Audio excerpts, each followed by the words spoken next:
What's going on, everybody? All right, let's get right to it.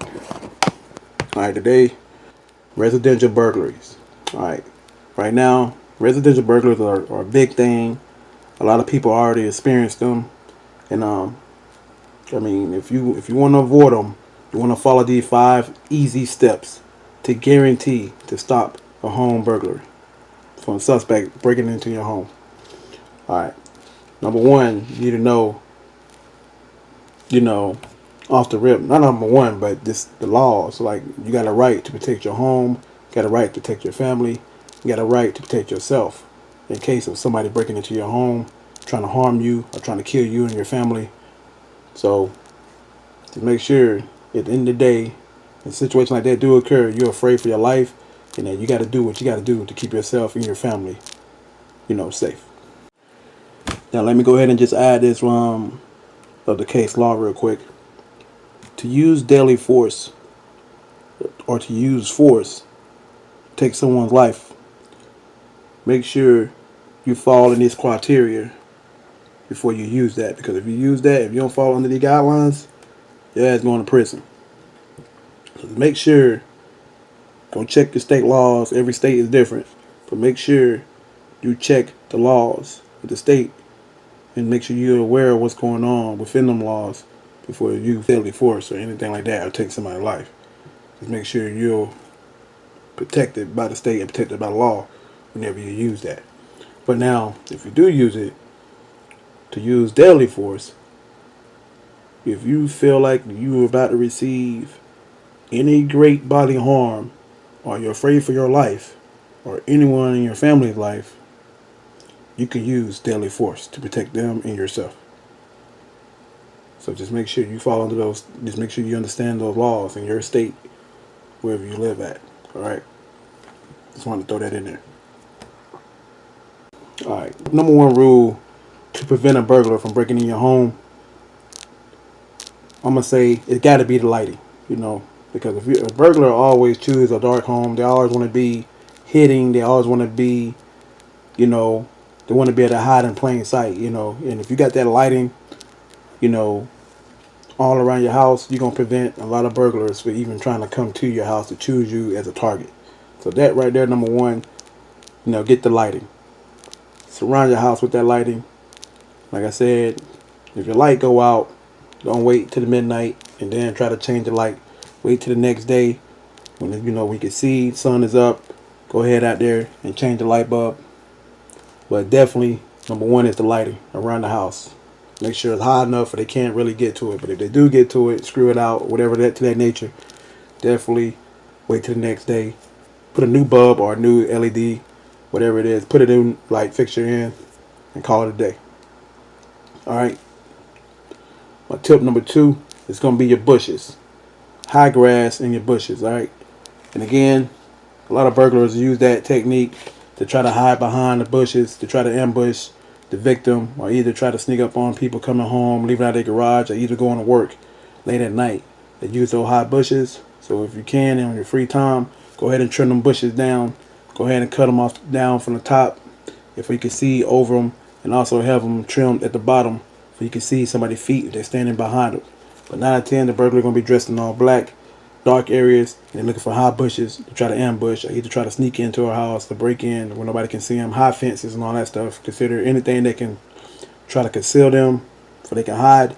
Definitely you want to try to remove that, trim them down, cut your grass because they can see your grass getting real high and all that good stuff. In their head, they already start thinking like, okay, nobody home, they out of town, whatever the nature is. They use those signs, them indicators, to try to use that to break into your home. All right. Tip number 3 is going to be the alarm. The DIY alarm and the security. All right. The security all the line could be guns, your alarm system. Every homeowner need to have a weapon to provide safety to them, to their family. My recommended weapon would be the shotgun. Shotgun is very versatile. Any kind of perpetrator, any criminal hear that gun, a round chamber into the gun, that distinct sound will have any perpetrator, any criminal running out that same way they came in. So you can definitely use that. A shotgun is the way to go. But if you can get any gun, get something. But if you can't afford a gun, if you have a criminal history record, whatever the nature is, get your bat, an axe, stick, crowbar, get something. Now, another thing is your vehicles. Tip number 4 is the vehicles. Leaving vehicles outside unattended for X amount of days, also some kind of indicator for a burglar. You know, they look at that stuff. Okay, the vehicle is not moved. You want to go ahead and try to rotate that vehicle as much as possible. Move it around, move it to the back. You know, even if you got to push it, do what you got to do. Change the rotation of the vehicle, move it to the front, park it in different locations. Because move the vehicles around like that to that nature. Off the bat, they're going to think somebody home. They're going to think somebody, okay, that vehicle's always home. That person moving that vehicle left and right, so something ain't right. I mean, somebody in there. There's something going on. All right. Then tip number 5, your neighbors. All right. Now, the neighbors, a lot of people tell their neighbors everything. Hey, I'm going out of town. Hey, blah, blah, blah, blah.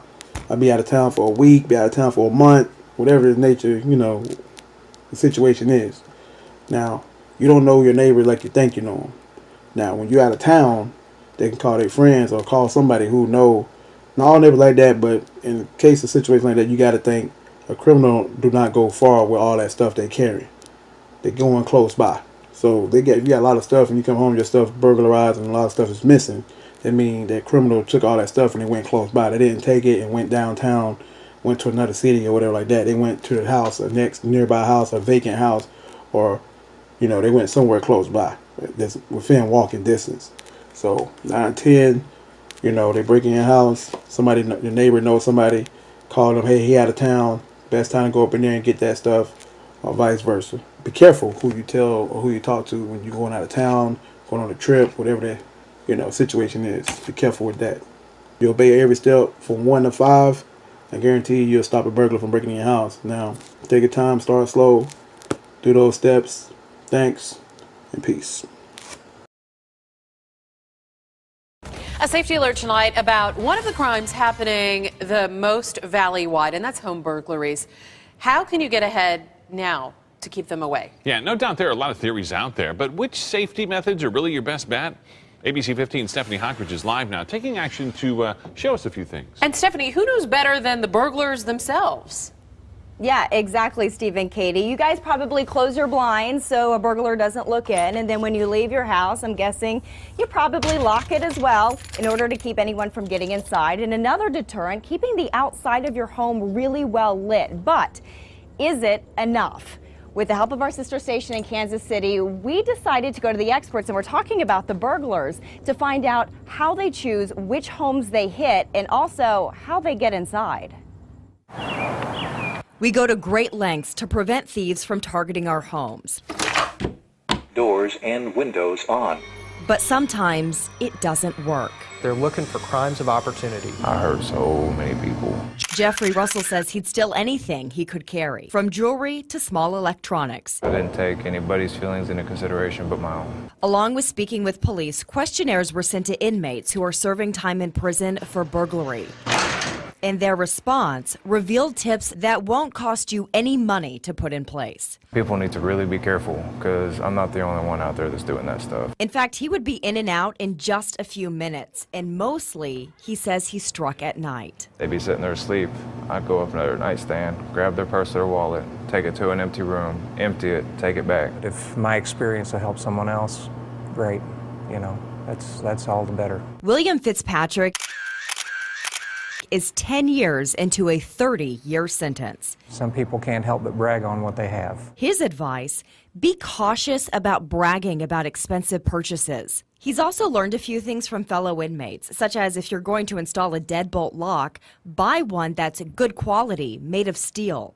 If you're going to buy a deadbolt, why would you pay $8 for a deadbolt that's no more, it's no more protection than if you didn't have it. Experts say burglars can saw through an inferior lock quite easily. And Russell added that motion lights would actually make them think twice about breaking into a home, but only if they were out of reach. Raise them up because I can't count the times that people would have floodlights and I just walk up to them and unscrew the bulbs and go about my business. As for tall bushes next to the house, that provides cover for a guy to hide while he's prying the window open. And almost every inmate said that dogs did not deter them. I'd walk up to dogs and they'd act like they knew me. Invest in a dog that don't like strangers. Examples from the real experts, now paying for what they've taken.